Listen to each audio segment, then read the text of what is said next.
छोटे से शहर में रॉकी और सोनिया का प्यार किसी कहानी से कम नहीं था। रॉकी और सोनिया एक दूसरे से बहुत प्यार करते थे। हर रात दोनों छत पर बैठकर बातें करते, हंसते और आने वाले कल के सपने देखते। एक दिन रॉकी अचानक बीमार पड़ गया। सोनिया को लगा बस हल्का बुखार है, कल मिलकर दवा दे दूंगी। रात हुई, सोनिया वहीं छत पर अकेली बैठी थी। अचानक पीछे से एक जानी पहचानी आवाज आई। इतनी जल्दी भूल गई मुझे सोनिया? सोनिया मुस्कुराई। पागल, तू तो हॉस्पिटल में था ना? रॉकी बोला। हाँ, अब सब ठीक है। दोनों देर रात तक बातें करते रहे, जैसे कुछ हुआ ही ना हो।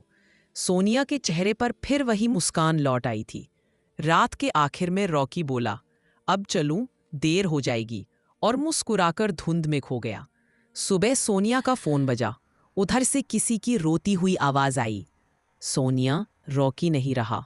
वो तो कल रात ही चला गया था। सोनिया के हाथ से फोन गिर पड़ा और छत पर अब भी हवा में रॉकी की हंसी गूंज रही थी। जाने के बाद सोनिया पूरी तरह टूट चुकी थी। हर रात वो छत पर बैठती, आसमान की ओर देखकर फुसफुसाती, रॉकी, एक बार और आ जाओ। दिन बीतते गए, पर उसका दिल वहीं अटका रहा, उस आखिरी रात पर। एक दिन रात के करीब 12 बजे छत पर हल्की हवा चली और अचानक वही खुशबू आई जो हमेशा रॉकी से आती थी। सोनिया ने डरते हुए कहा, रॉकी, क्या तुम आए हो?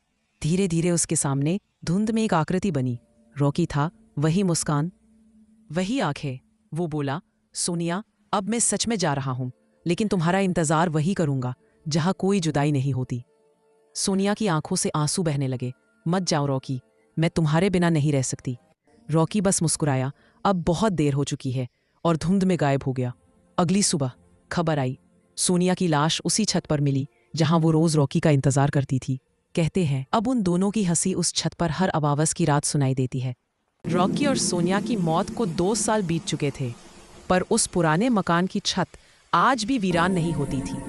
कहते हैं वहां अब भी हर अमावस की रात कोई हंसी गूंजती है, कभी सोनिया की, कभी रॉकी की। इसी शहर में आरव नाम का एक लड़का नया किराएदार बनकर आया। पहली ही रात उसे छत पर किसी के कदमों की आवाज सुनाई दी। वो डरते डरते ऊपर गया और वहां देखा 2 परछाइयां हवा में झूल रही थी। एक धीमी सी आवाज आई, हमें कोई है जो हमारी अधूरी कहानी पूरी कर सकता है। आरव कांप गया, कौन कौन है वहां? अचानक सामने 2 रोशनी की परछाइयां बनी, रॉकी और सोनिया। सोनिया बोली, हमारी आखिरी ख्वाहिश है, कोई हमारी अधूरी मोहब्बत को दुनिया के सामने बताए। रॉकी बोला, तुम ही वो इंसान हो आरव, हमारे प्यार की कहानी को पूरा करो।